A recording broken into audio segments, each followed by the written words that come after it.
Welcome to this week's Hold My Drink podcast, where we navigate our political and cultural divides with a chaser of civility.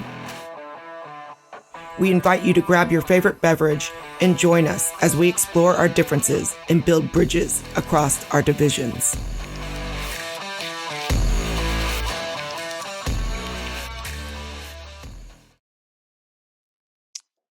Hello and welcome to another Hold My Drink podcast with myself, Neil Barnes, my co-host, Jeff Fullington, and today's guest, James Esses. Before we start talking about having a conversation, I'd like to raise a drink. This is a tradition with Hold My Drink. We like to keep it civil. Today, I am actually just with pineapple juice and lemonade. I couldn't find the alcohol to really make it exciting, but cheers. James, what are you drinking today? Not quite as tame as you, Neil. I've gone for a beer. You might see it's got some writing on it that says gluten-free. I've been accused often of being intolerant, but actually the only thing I am truly intolerant towards is gluten, it would seem. Okay, thank you. How about yourself, Jeff? I have my coffee-flavored coffee right here. Coffee-flavored coffee. It's morning here, so I'm... Of course, you're out on you're out on the Pacific coast, right? So is it like 10 a.m. for you? And James and I, for those listening, we're both based in the UK, so it's about 6 p.m. here. So James is good for a beer. Excellent. Yeah, socially acceptable at this stage of the day. Yeah, certainly is. Well, thank you for joining us today, James. We've been in contact briefly before. My understanding is that you were working on a childline, a helpline for children, and you were training to be a psychotherapist, and then some intolerance other than gluten was raised about you, which seems, from what I understand, to be unfair, and that's led to a kind of a dramatic change for you. So maybe we could start, if you could tell us a little bit about your story, and we'll jump off from there.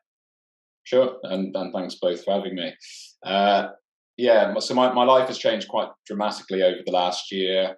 As you said, I was training to be a therapist. My background is in law. I used to practice as a criminal lawyer, and I was working in the public sector in the UK for a while. But I started volunteering at Childline, which is a children's helpline, counselling young children.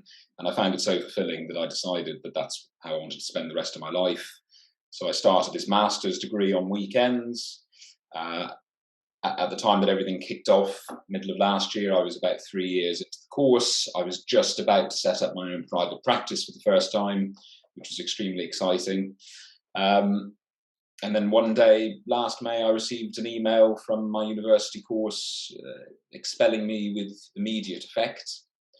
And my email address, my access to my student portal was blocked, and a tweet was put out that same evening announcing my expulsion.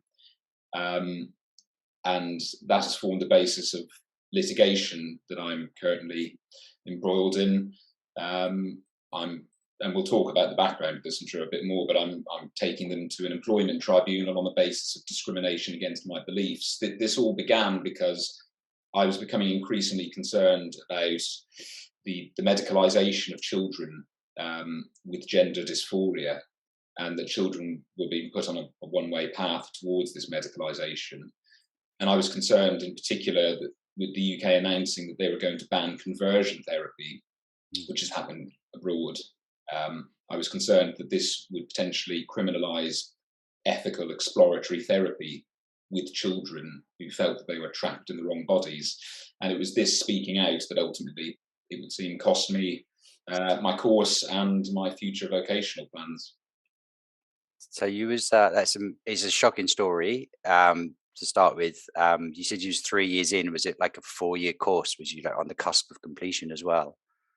5-year course. 5-year course, yeah. But yes, as I said, I was literally, I think it was 3 weeks before this email dropped into my inbox. I'd just been signed off from my place of study to set up this private practice. So everything was moving in the right direction. So you'd had no other conflicts or issues with your course or with Childline at all up until that point? No, as far as I was aware, I was doing pretty good. I passed all my modules and essays. I was already seeing clients for therapy on a voluntary placement with a charity called Mind. Childline gave me the boot a few weeks after my university course gave me the boot. I'd been counselling there for 5 years. I think I'd racked up over 1,000 hours of counselling. They said that they simply didn't want me to be publicly identified as one of their counsellors because of the way because what I was speaking about. So they just told me not to come in again, basically. Wow. Where do we go from there? I mean, I guess the question I'd like to ask before I need to ask you a little bit more about what the medicalization of children means, because I'm not entirely certain myself. But the idea, people you said about children that might feel they were trapped in the wrong gendered bodies, I'm thinking, is that something that would actually come up with your work on Childline, or was it actually quite separate from that? I mean, is that something that children brought into that request for help when they called?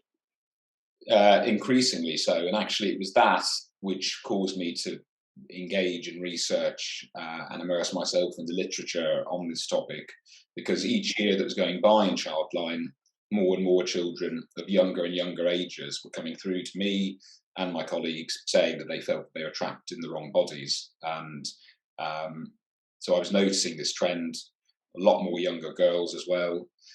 And yeah, I mean, I became concerned because, again, we'll probably talk about this in greater detail, but I would do what I did for any other young person that came through. I would explore their background, their thoughts and views on things, and kind of, how they felt themselves. But often these children were at such a place, pre-puberty often, that they couldn't even articulate to me in basic terms what they meant when they used the word trans, or what puberty looked like to them. They had no concept of it because they were so young.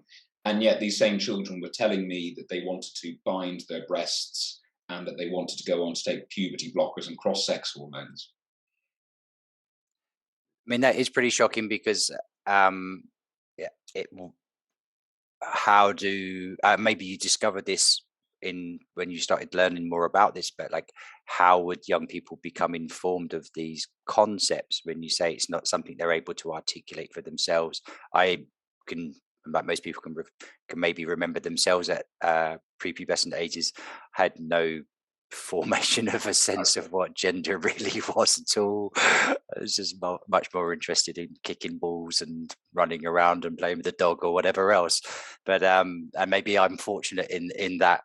But it is striking that people at that age would have that type of knowledge when it doesn't seem to be something that actually during the developmental cycle is really that present. So did you find out more in your learning as to how young people have come across these ideas? And it's interesting that the numbers of children reporting this was increasing rapidly, and that you said that was becoming predominant. You said there was a lot more young girls. Yes. So I remember, I don't know, at least in the sort of 70s and 80s, when transgender and transsexual identities were really being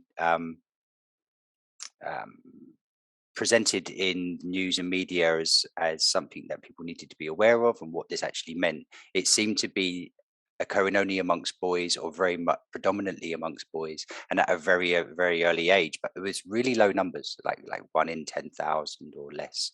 But it sounds like that's quite different now, James. So Yes, I mean overall across the world the figures are going up. Often people will say, well, this is simply because people feel more able to speak out about these things. Possibly that's true, but I really don't think that's the whole picture. I mean, this seems to have coincided, particularly in terms of advances in technology. The piece around young girls, I mean, the demographic is completely switched. It used to be predominantly young boys, now it's predominantly young girls. Something has shifted in the ether. And the argument and some of the latest research seems to suggest this idea of social contagion, which we know from looking at other conditions that girls can experience and have a propensity towards. I mean, we've seen it historically, for example, in relation to eating disorders at schools. I read a recent study looking at Tourette's, because historically Tourette's syndrome was predominantly boys, and now there's been certain clusters, girls emerging in certain schools or in certain out of hours activity groups where whole clusters of girls are developing Tourette-like symptoms. So I think there has to be an element of this contagion going on. But yes, it is quite striking. But I found in Childline, I found on my course, and even in the wider therapeutic community, that people, the powers that be, were not willing to engage in a conversation about this, or why this was. Why do you think that is? Because I noticed that too.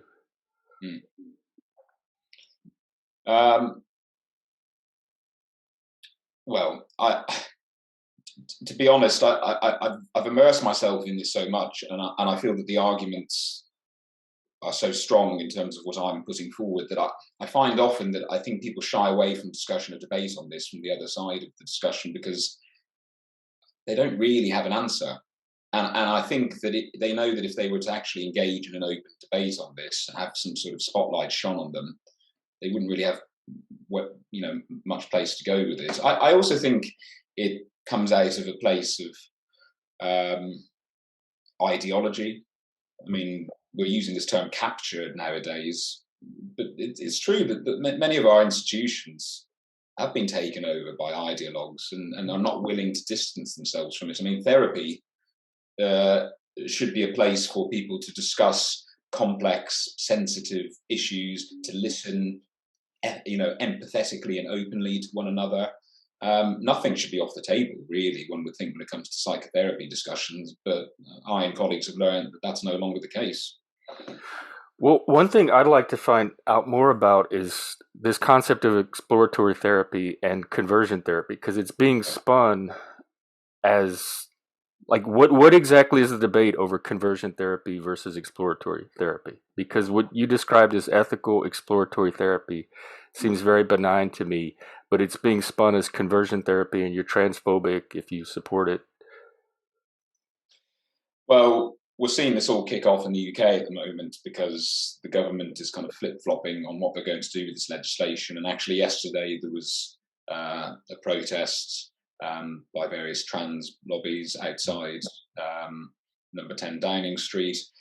And I looked at some of the placards they were holding up, and I listened to some of the statements they were putting out. I mean, the CEO of Stonewall, which is a familiar household name these days, said that basically the government, by not banning conversion therapy, are allowing young people to be tortured, young trans people to be tortured. Now, the last time, again, my background's in law, but the last time I checked the legal system in this country, torture was already illegal.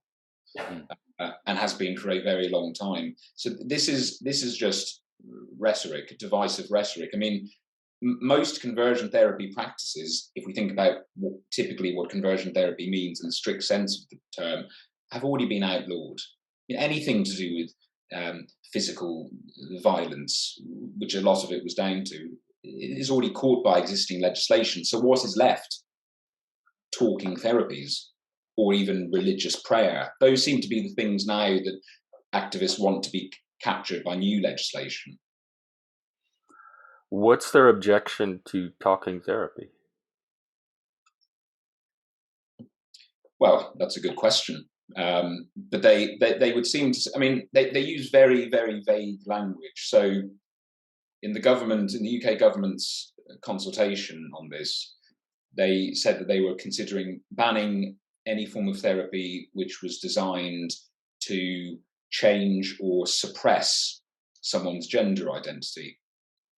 Now, the word suppress is very ambiguous, really quite vague. I mean, what does that mean exactly? For example, as a therapist, you might pause for reflection.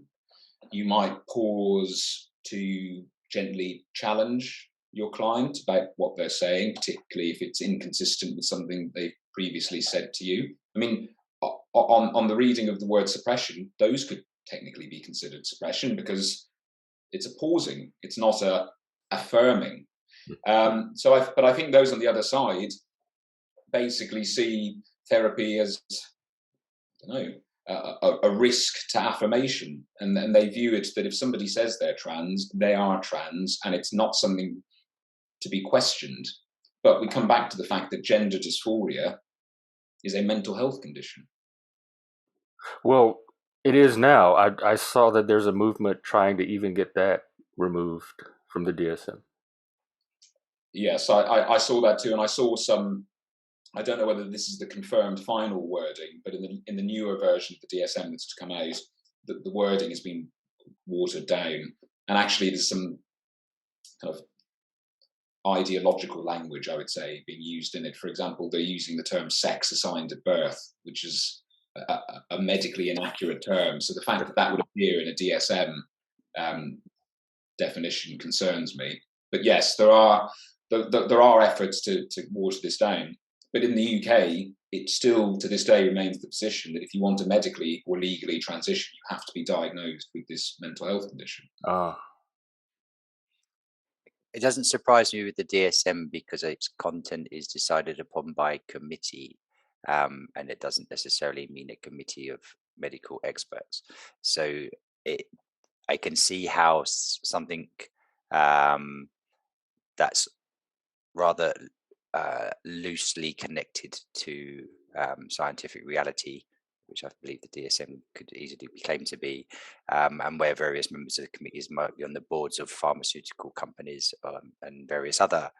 You mentioned technology and medicalization earlier, and I'm just starting to be curious as to whether there is a push towards an industry growth, because my understanding is that the surgeries and medications involved in gender transition, I think that's the right phrase, multi-billion-dollar industries now.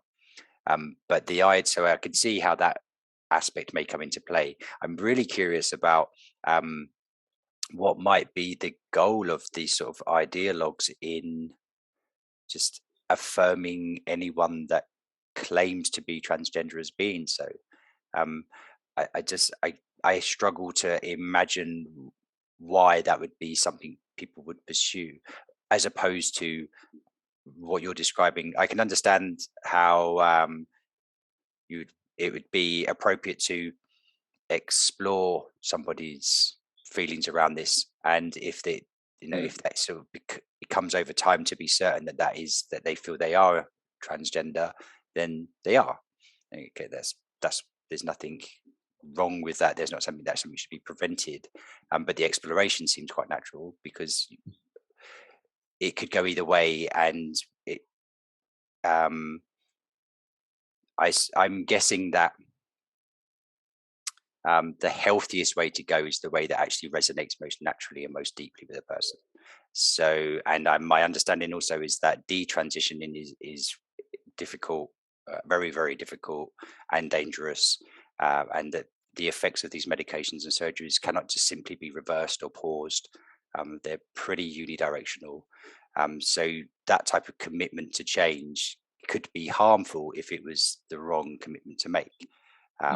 So I'm wondering why, or if you have any ideas why there's an ideology that is pushing towards absolute affirmation and non-questioning. Like, what would be an end goal for this? Well, I think there's a number of layers to it. I mean, if we think about it, from a more abstract philosophical position, it's because it aligns with their philosophy. I mean, if we think about postmodernism, if we think about the way that intersectionality is taken hold as well, it's this idea that everything's up for debate. Objectivity should be thrown out the window, and if someone says they are something, they are, and that identity matters more than anything else. So, why would the same not apply here?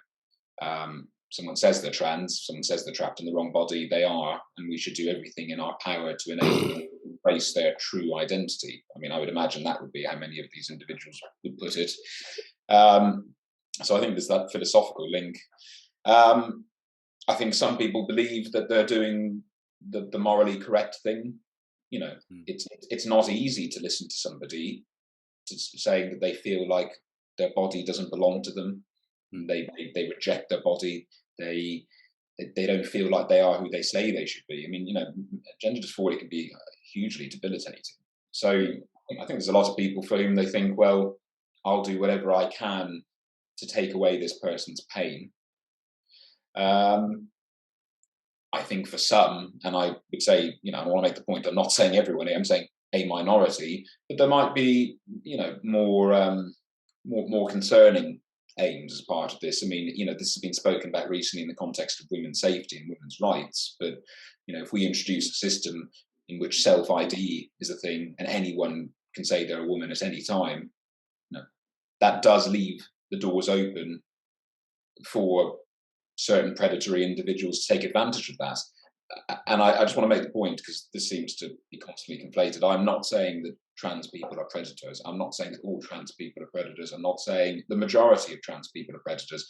All I'm saying is that by allowing this kind of open-ended narrative in which anyone can define themselves as anything, it risks leaving vulnerable individuals open to abuse. So I think what I'm hearing is that predators can take advantage of the trans identity, rather than saying, like you said very clearly, you're not saying that trans people are predatorial. You say, but it sounds like someone that maybe is predatorial may look at the open-endedness and self-identification as an opportunity that they would take advantage of, which is actually discrediting and harmful to the trans community in general. So that they can take advantage of what might be an open legal space in order for them to be able to fulfill whatever predatorial fantasy they may be holding. And I guess we see that in particular in things that what would have been considered safe spaces for women. And unfortunately prisons, which aren't really a safe space for anybody, but you would expect that. I guess what biological sex used to be considered the deciding factor on whether somebody goes to one space or another space. But that gender, I don't know how you feel about this, but it seems to me that gender has taken over from sex as being the way that you identify people. Does that sound about right? Yeah. Well, we've regressed back to stereotypes. I mean, it seemed for a while as if we were moving towards this liberal idea, that boys and girls can have mixtures of masculine and feminine traits, and you can have more feminine boys and more masculine girls, and there's nothing wrong with that. That seemed to be quite a progressive way of looking at it. Now, with what I'm coming across, particularly in terms of the materials being taught to young children in schools, we're regressing back to stereotypes. I've seen this idea to young boys that if they like the color pink or flowers, they might be trapped in the wrong body. That's really interesting. We're making progress for decades, and we just lost it all overnight, it would seem. Yeah, that is really interesting to sort of view it that way. I hadn't considered that, but that sounds like conversion as well. Bizarrely, it sounds like a conversion of you must be something, you must be trans because of we've decided that for you. So that doesn't sound very exploratory either. No, it doesn't. One of the key tenets, particularly of therapy, is that you should never go in with a predetermined outcome. But for the organizations, including therapeutic organizations, calling for an affirmation approach, that's exactly what they're doing. They're predetermining where that client should end up, which is being affirmed towards transitioning. And another thing I want to address, there's this idea out there that I keep running into that we don't think trans people should exist. And none of that's true. I don't know anybody that doesn't recognize the reality of trans people or thinks that they should not exist. I'm gay myself, and I don't know any gay kid that doesn't at one point question whether he's female or not. There's a lot of confusion. Females are the only people around that are also attracted to males that you kind of have as models to draw on. So I went through several sessions of exploratory therapy as a kid. I was about 16. It was with a psychiatrist, probably 4 or 5 sessions, and we kind of worked all that out and determined that I was gay. I can't imagine if they had taken that as a sign to rush me into transitioning, or that, yes, you are a woman. It would have ruined my life. Yeah. So I like the principle of not assuming an outcome ahead of time. And I think that is kind of what's happening. And then you're transphobic if you suggest otherwise, or you don't think trans people should exist, or it's transgenocide or trans erasure. And that's just not the case. This has been happening. This kind of therapy has been happening for decades, and it was very effective and benign. Yeah, well, I think what you've just said there is crucial, and your own personal experience of this, particularly in relation to sexuality, because we know, statistically speaking, that most children with gender dysphoria will end up coming out as gay. So there is something going on here. But yeah, I mean, I have some friends who have said to me, thank God I was born 10, 20 years ago, because if I had been born later than that, I would have transitioned, and I'm very happy I did not, because I'm just a happy lesbian, woman, for example, and I haven't destroyed my body irreversibly in the process, So yeah, what you've just said there definitely resonates. Do you think that the narrative that children are and younger people are able to pick up on, that includes all of this language and awareness of procedures, so there's definitely like a story out there, and you just described as being taught to children, or if you, I think the example you gave is, if you're a boy but you like pink, then maybe you're in a girl's body, or you're a girl in a boy's body. So there's this particular narrative which is kind of disrupting how children might get to experience themselves and explore who they are over time. And then at the same time, there seems to be a capture of the institutions that are in the place of caring for people, which is moving away from exploration and towards almost converted affirmation. So are these two narratives coming from the same place? Are there different groups out there whose aspirations seem to have found a common ground? Because you spoke about sort of ideologues earlier, and I'm quite interested in what those ideologies might be, or if you know much about what they are. Well, I think it's become a kind of continuum. I think for children, in terms of what they've been exposed to throughout a day, they've been fed this ideology. So again, I've come across many concerning materials that have been taught to young children. I've had parents reach out to me who've had significant concerns about the way in which teachers are speaking to the young people. I can give some examples if that would be helpful. But so they're being fed this ideology in the school, and historically, a school was a place in which parents would entrust their children for safety, and also to be educated in an impartial, objective manner. Whereas now, many parents I know don't trust their school anymore. So they're being fed this, and then afterwards, what are they doing? Well, they're going online, onto social media, onto these online communities, these message boards, and they're being affirmed, and they're being told they're part of a community, and they're being told they're loved, and they're being told that family isn't blood. These are all quotes that I've come across. So they're being alienated, particularly from I think it's understandable in many ways that a parent of a young child who says that they want to transition might need some time to get their head around that. But these children have been told by some of these communities, if your parents aren't okay with it, screw them. You can come and be with us instead. So they're being fed this diet, and then they'll go on to the news, for example, and the BBC are definitely not covering these stories neutrally. There's definitely a certain bias towards one side, in my opinion, at least.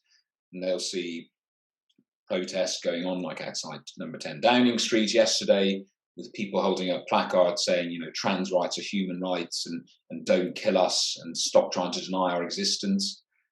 What type of message does that give to a young person? So I think from the moment they wake up to the point they go to bed, young people can be inundated by this ideology in numerous different fora. Another thing I see is there's kind of like a deadline to there's a time element to this related to puberty. And it's crucial that you do something and stop it before puberty because that's the worst thing that can happen to a child. And that's another thing I don't understand is this horror of puberty and this rush to do it before puberty. Like they add this heightened urgency to it that to me is just not there. And that's particularly relevant because, as we know, if the child starts on puberty blockers before they've gone through puberty, or at least commenced puberty, and then they progress straight onto cross-sex hormones, which most of them do, they can be left, permanently infertile. So the ramifications are massive. But, why is this happening? It's this fear that's been put onto the shoulders of parents, but also these young people, that if they go through puberty, if their bodies start to develop, that when they eventually decide or are old enough to change their mind and transition, that job will be made much harder because they will have developed the genitals, the breast will have developed. So they've been kind of sold this picture of, well, you might as well hedge your bets and do it now rather than later on. They make it seem very, very simple, very, very straightforward. But what this does with this urgency of time, as you put it, is that it denies children the opportunity to explore and to develop and learn about themselves. I mean, puberty is a confusing, crazy time for everyone with hormones rushing about. Nobody knows which way is up, and it's often not particularly comfortable. And particularly for young girls, especially when they start to develop sexually and they're starting to get unwanted attention, whether from boys or even sometimes, unfortunately, from older men, it's not surprising they want to hide away and almost disown these parts of themselves. But as we know, human beings have been around for a long time. We've been going through this process. People tend to find a way through it and come to accept and embrace who they are. But we're denying children that opportunity by telling them they must make up their mind before they've even commenced puberty. It seems like it, yeah. It does also, I mean, my memory of being a younger person was that ideas that would be presented to me, I might just kind of take for granted as being true. So I think I was much more susceptible to being led in any particular direction, a healthy direction or an unhealthy direction. Like, I don't think I had the cognitive capacity or knowledge to sort of really challenge and question and inquire deeply into things until I was probably in university and really started to think for myself a lot more. So I have a sense that the younger a person is targeted, maybe the easier they are to persuade into taking a particular route as well. So I think it'd be much harder to convince a 25-year-old that this is how it is, and you don't need to ask questions, just you need to get on with it, compared to, say, like a 12-year-old who could maybe much more easily led. So it does feel, to me, it feels quite intentionally almost predatory in targeting young people who are less able to have a sort of cognitive, rationalized response and sort of sit down and mull through the facts and ask the right questions. And that should be the role of adults, to protect children and provide them with the space in order to do that, particularly for parents. So it's quite scary for me hearing you say how there's particular narratives disrupting the family dynamic, which seems like it's disempowering parents from being able to be parents. And that's coming through you said that's coming through the school system. Is that the same in the US, Jeff? Is that the same? I was talking on Twitter yesterday with an activist teacher that flat out said he's going to go against the parents. He doesn't care if it's wrong. He doesn't care if it's legal. He doesn't care if it's ethical. He's going to do it anyway. I use the example of Jehovah's Witness kids celebrating Halloween, and because when I was growing up, they didn't celebrate Halloween. So we did our Halloween party. They sat off to the side. He said, I would give them candy anyway. I don't care what the parents think. The parents have no right to do that to the kids and impose that. So they're like deciding which religions are acceptable or not, and then taking it upon themselves to treat kids differently if they think they come from households whose religion they don't approve of. So there's all kind of ethical and complications involved in this. And not to mention another element, and we don't have to get into this today, but autism. There's an intersection with autism in this, and I'm autistic myself, so I'm concerned about autistic kids being vulnerable to this. And there's capitalism. I just found out what Packers are. There's these little plastic penises that kids can put in their crotch to simulate a penis, like for the female to male transsexual kids. So there's a whole industry now that's producing products that's sending this message too, that look, you need this. I'm interested to hear from James, since you're in the UK. What's your perspective on the like? Do you have any sense of the US versus the UK around this issue?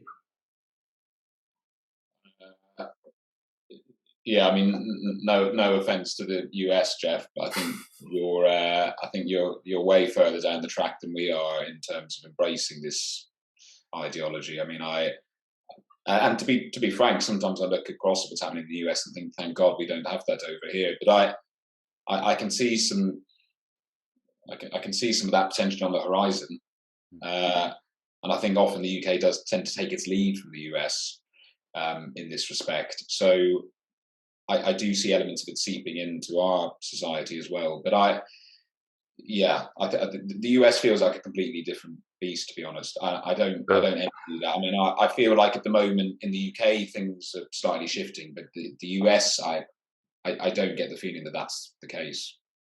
Are there things we could do to shift it, or do you have any solutions or recommendations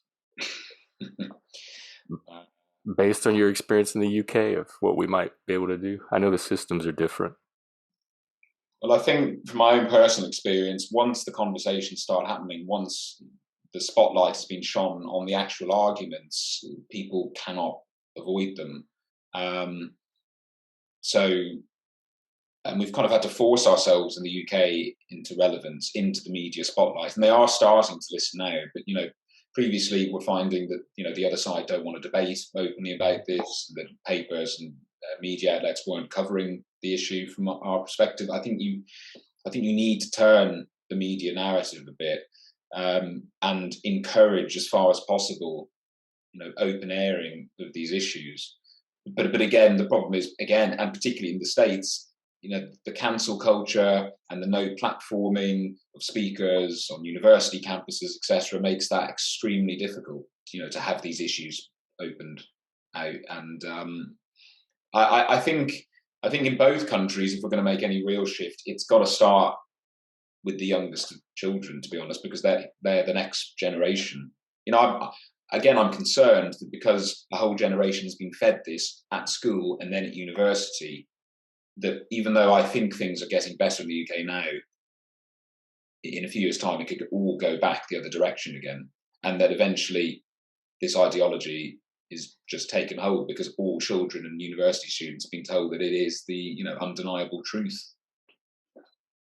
And the parents as well, I think especially in the US, the parents have the potential to be our biggest allies once you get them pissed off enough. One of the cruxes of the debate to me seems to be who owns the kids, because I keep hearing over and over from the activist teachers that parents don't own their kids. Well, you don't own them either. Like, the teachers own them even less than the parents do. So there's a debate on who exactly has authority and control over the kids. And that's new to me. That wasn't in my generation. It was just taken for granted that parents were the final authority over their kids. And the debate shifted now to, no, they're not. Who is?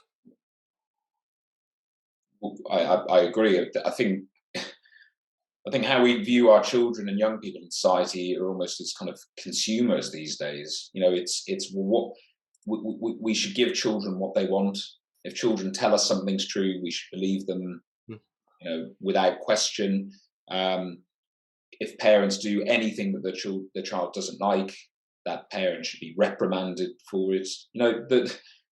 There's parental responsibility, but there's also parental rights, and part of that is about protecting their children. I still find it very bizarre that in the UK, at least, a child of a certain age cannot buy a bloody scratch card or even vote for a prime minister in an election, but consent to irreversible medication.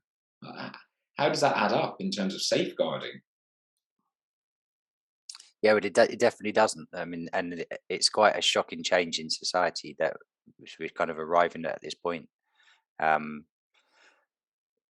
can I ask you, sort of looping back to how we started, James, when you received your expulsion from the university, were they clear at all as to why? No, it was 2 paragraphs, and it said that I brought them into disrepute, and I hadn't been provided with any evidence or any policies. I'd been told that some complaints had been made about me, but I wasn't ever given those complaints or told the exact nature of them. So no, I've never, to this day, I've never had a conversation with anyone in my place of study about this.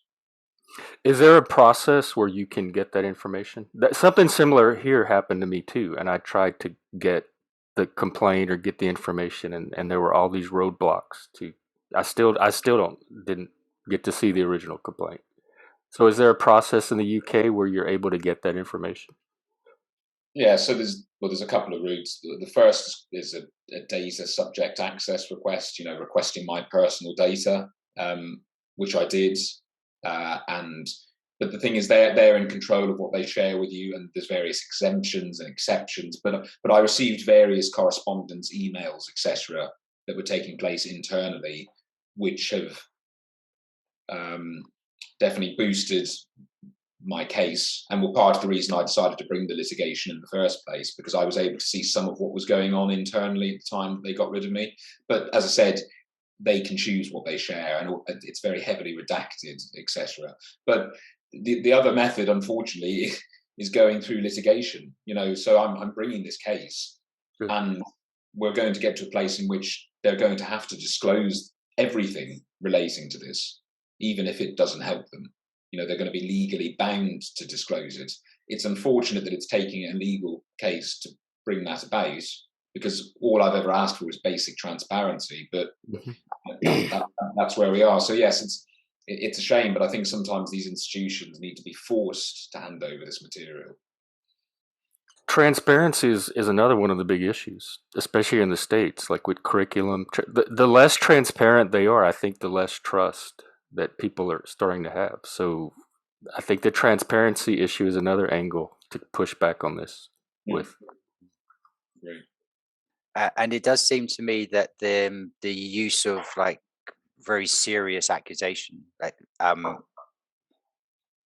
is a quite an effective way to try to either gain credence from, say, the public. So to say, oh, you're committing trauma against children, or you're trying to kill trans people. I mean, that sort of heavy hyperbolic rhetoric, it's actually very powerful because it's very emotionally stimulating. And if you're a bystander with little or no knowledge as to what's going on, but you hear that language, you're probably going to be emotionally drawn to saying, oh, this is a terrible thing, like a reactionary emotional response. This is a terrible thing. And I think that's how, in part, I think that's how this has gained so much traction in the community, is the emotive nature of it. And I hear frequently as well the absence of dialogue, the absence of exploration, and the absence of evidence. And it feels to me that like maybe British and American, just to keep it simple, society and culture has got caught up in the emotion around rights and the emotion around harm, and has been, I think captured is probably the right word, that you've used it a few times, James, into falling in line behind ideas that don't have evidence to back them up. So I'm also wondering whether it may be a necessity to hold these debates initially in places such as courts, where there is a requirement for evidence to be presented. There's other ways that it seems impossible to engage in an actual sensible conversation. and that's shock. And again, going back to therapy as an industry, as a profession, that to me would seem to be like the very last place where this might happen.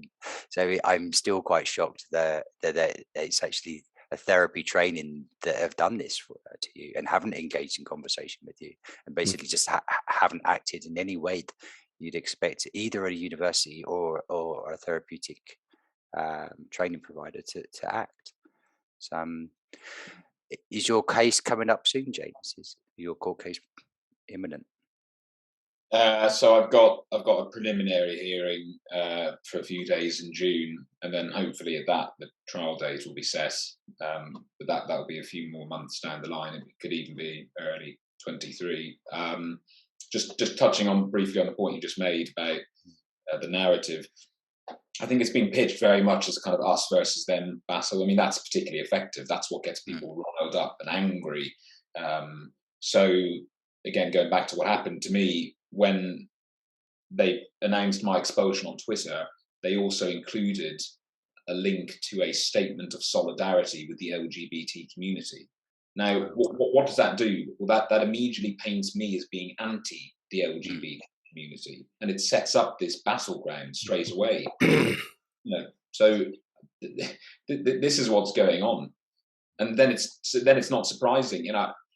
I've received a hell of a lot of vitriol and abuse from gender ideologues and trans activists online, but is it any wonder? Because I've been pitched to them as being anti them.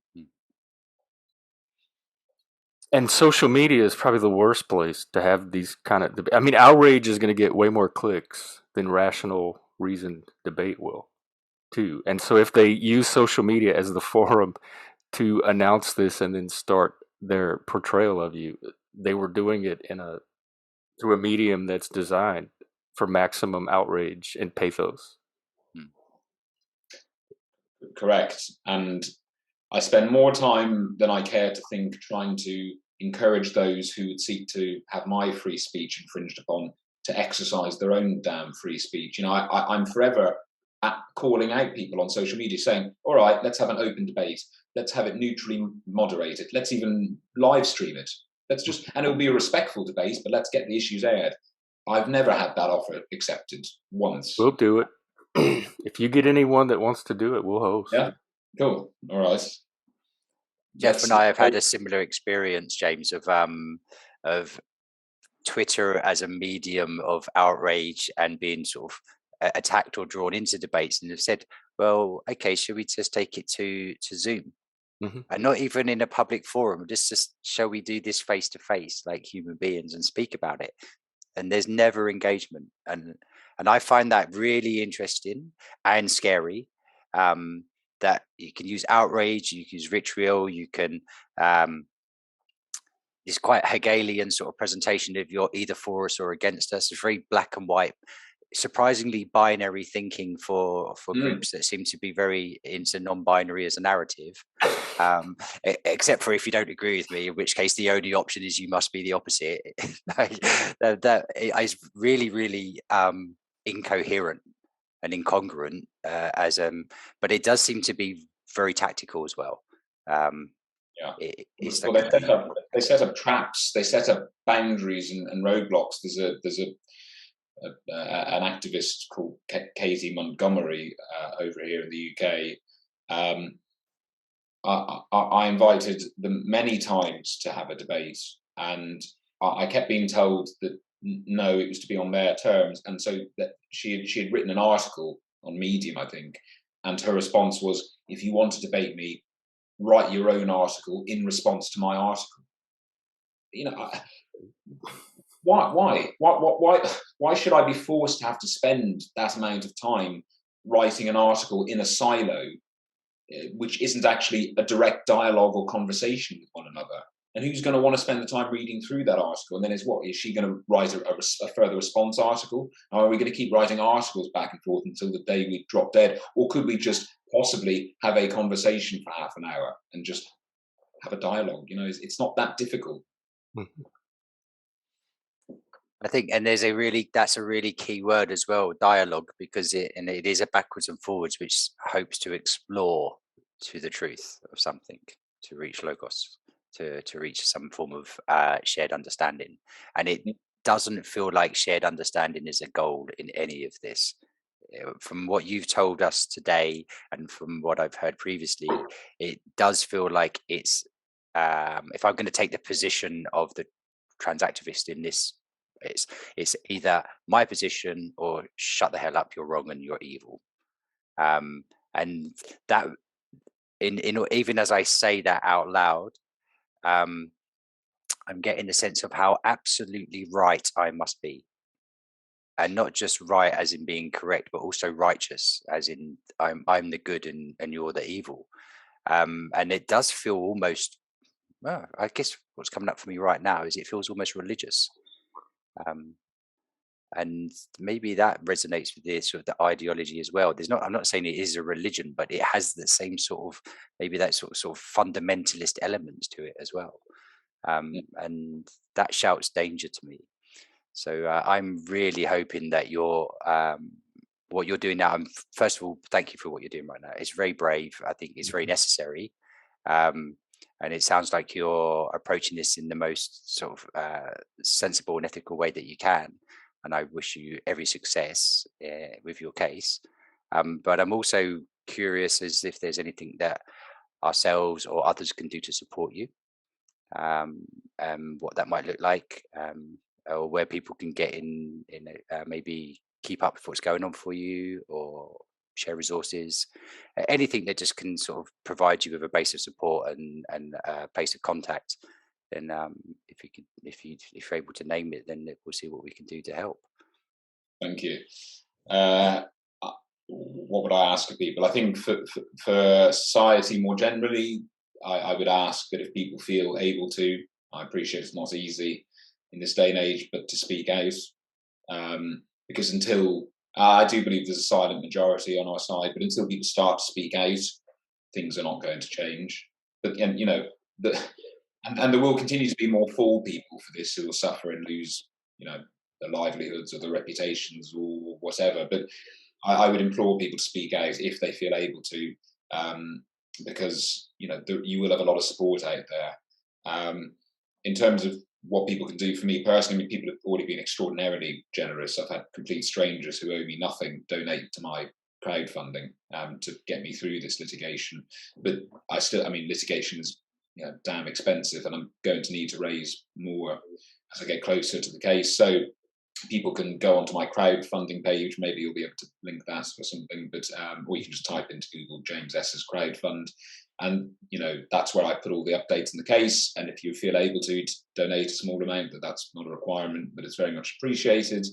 Other than that, Twitter, I'm active these days. I only got Twitter for the first time a year ago. I was really late to the party, and as with everyone else, it's now taken over my life, and I'm a full-blown addict. So there you go.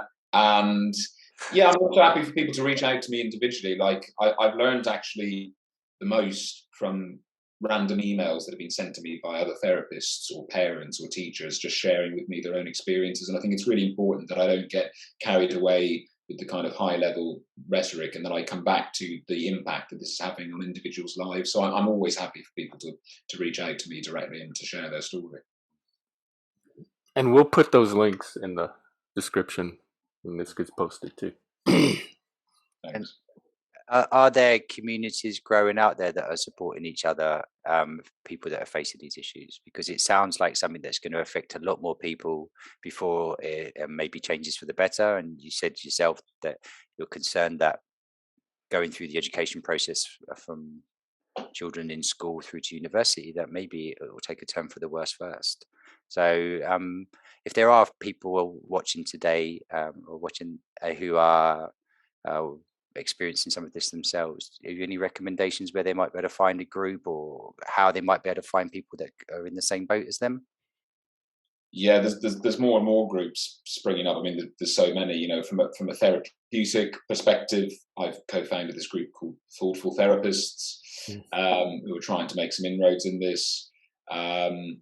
there is, for schools, for example, there's a new group that just started in the UK called Parents for Education, which is about supporting parents who are having issues with their children's schools about ideology that's being pushed there, and grouping together in order to raise their concerns with those schools. And there's similar groups that I've come across, although their exact names escape me, for social workers and for teachers and lawyers as well. So there are more and more of these kind of grassroots groups springing up, particularly on social media and Twitter. So people are not alone. Again, if people want to reach out to me, I can signpost them towards the right group. That's very kind of you. And we have our own little community that Hold My Drink started too. We have a Discord for listeners and viewers that want to continue the discussions and get to know each other. So you can contact us for a link to that as well. Oh, that's great. That's all stuff we can put below in the links below, so people can follow up on any of this if they feel they want to. James, it's been fascinating and a little frightening to hear how the world's going. But thank you so much for coming along. Is there anything else that you feel that you wanted to say that haven't had an opportunity to?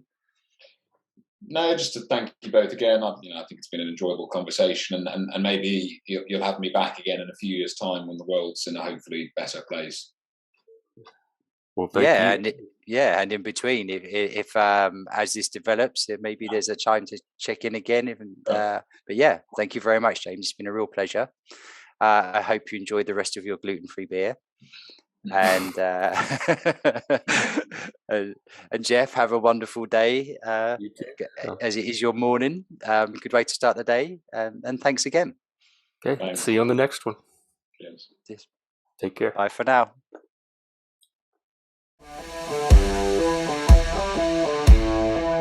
Thank you for listening to this episode of Hold My Drink. Like or subscribe to the show and check out the show notes to see what each of us is reading. Different news with different views. You can find us at holdmydrinkpodcast.com, all major podcast platforms, and on YouTube. Or subscribe on Substack at truthinbetween.substack.com so you never miss an issue. If you want to join our Discord community, drop us a line. And until next week, may your conversations be constructive and your divisions diminished. Cheers.